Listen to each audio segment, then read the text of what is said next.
नमस्कार पशुपालक मित्रांनो, सूरज गोट फार्ममध्ये आपलं स्वागत आहे. मित्रांनो, हे बघा, इकडं आपण एक आपल्या शेडमध्ये एक अशी कोंबडी पिल्लीवाली सोडलेली आहे. मित्रांनो, ही कोंबडी काय करते की आपल्या शेडमध्ये जे काही गोचडाचे अंडे फिंडे काही जे जमिनीवर घातलेले असतील तर ते साफ करायचं काम करते मित्रांनो. आणि इकडे ही कत्ता गँग आहे मित्रांनो. या कत्ता गँगमध्ये यायला सोडता येत नाही. याला आपण बाहेर ठेवलेलं आहे. बाहेर हे आपल्या बकऱ्याचे जे काही जंतू आहेत बाहेरले ते जंतू खाऊन घेतात मित्रांनो.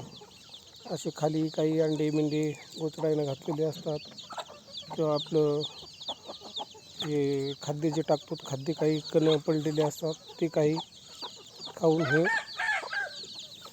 ते अंगे लागतात मित्रांनो.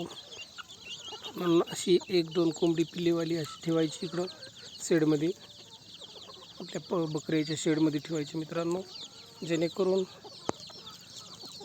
ते आपले काही जे बाहेरचे परजीवी जंतू आहेत आपल्या पशुला हानिकारक काम करतात ते कोंबडे खाऊन साफसफाईचं काम करतात मित्रांनो. हे बघा, अशा पद्धतीनं हे असं उकरून खात राहतात मित्रांनो. हे बघा, ही बारकी गँग आणि या जाळीच्या पलीकडं ही मोठी कत्ता गँग आहे मित्रांनो. हे बघा, तिकडं पण त्याचं कार्य चालू आहे. हा प्राणी एवढा हुशार राहते मित्रांनो. हा पक्षी असा आहे की स्वतःचं अन्न तयार करते मित्रांनो. थोडंफार टाकावं लागते खायला. बघा, उकरून खातात, उकरून खा देतं.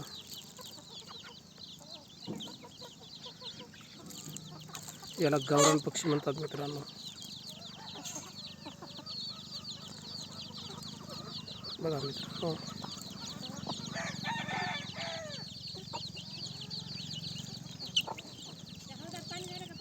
चला ठीक आहे मित्रांनो. नाही झालं, नाही पाणी नाही.